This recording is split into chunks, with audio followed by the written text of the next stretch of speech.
अच्छे बच्चे कैसे बैठेंगे? बेटा आज अभ्यास 3D शुरू हो रही है।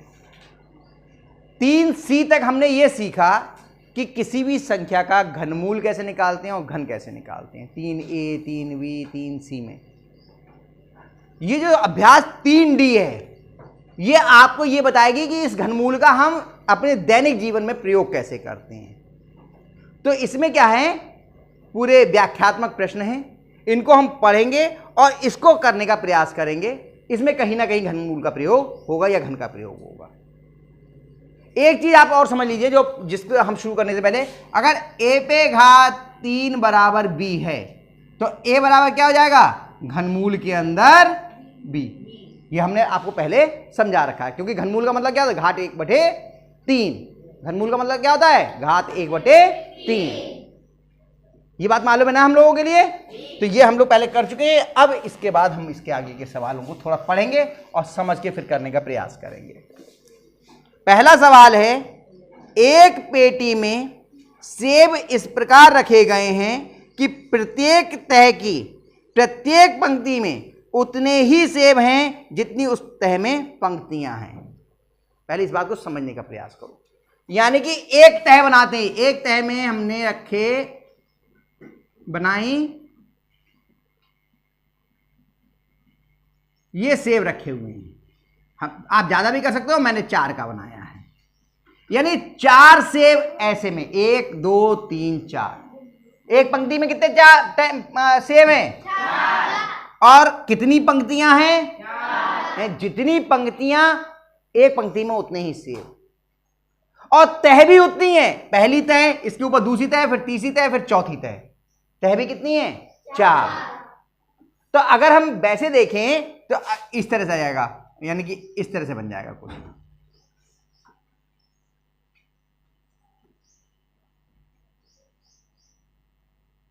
कुछ इस तरह का ही तो बन जाएगा ये। यानी इसकी लंबाई कितनी हो जाएगी? 4।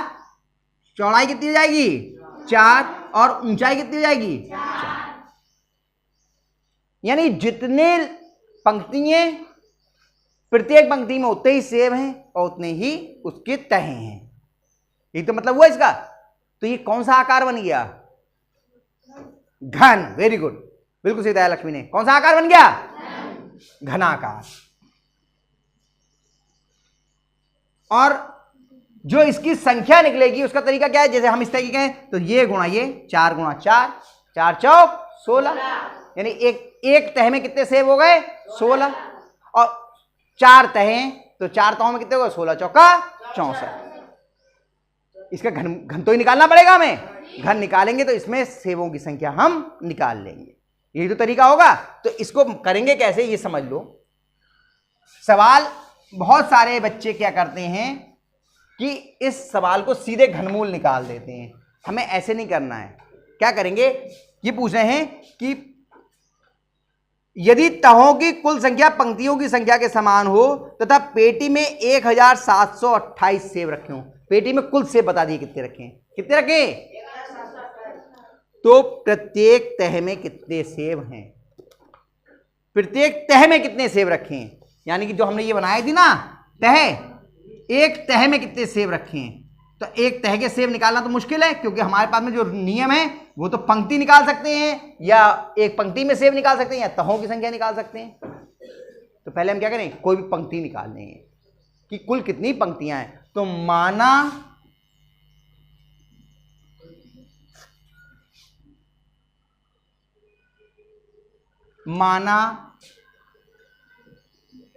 पंक्तियों,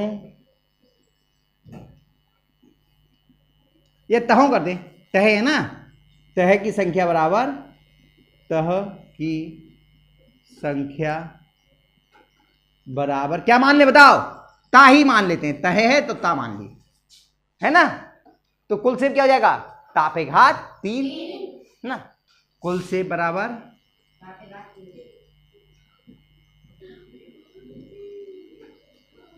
ता पे घात 3। 1728 बराबर ता पे घात 3। तो ये क्या जाएगा? ता निकालने के लिए इसका घनमूल निकाल दीजिए। अब क्या करेंगे, 1728 का घनमूल। क्या आप में से कोई निकालना चाहेगा? आज निशा का नंबर, आजा जल्दी से आजा। क्या करेंगे, अभाज्य गुणनखंड, बहुत जल्दी से आजा भागते हुए। निशा आओ। निशा गोल बहुत कर रही थी, इसलिए मैंने निशा से ही करवा लिया।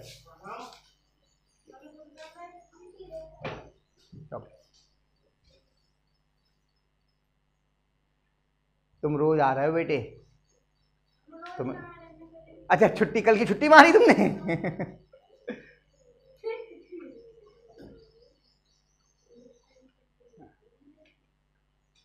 दो से है विभाज्य? हाँ तो करो फटाफट, ज्यादा दिमाग, ज्यादा सोचते नहीं है, गणित वो मत लगाओ, जल्दी जल्दी करना शुरू करते हैं।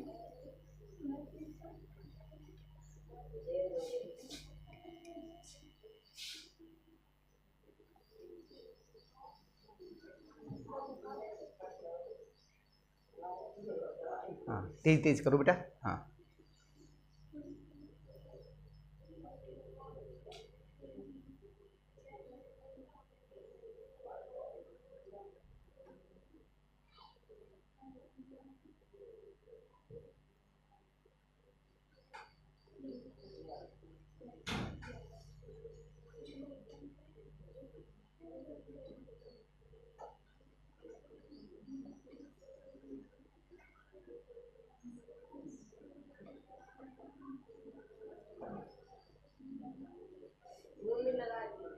दो से 216 को जरा इधर भाग करना।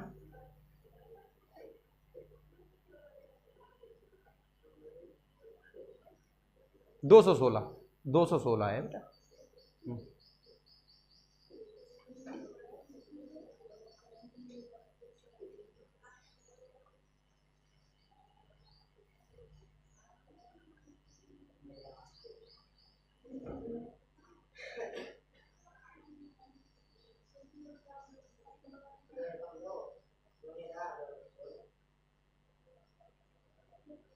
कितना आया लली? हाँ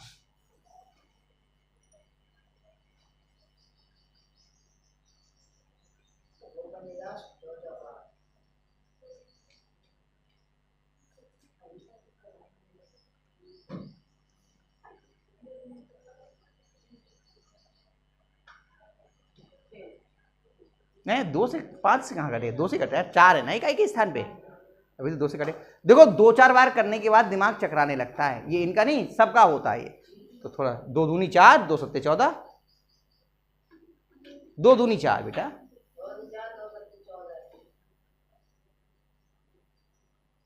अब 2 से कटना बंद, अब 3 से कटेगा, 3 नेम 27,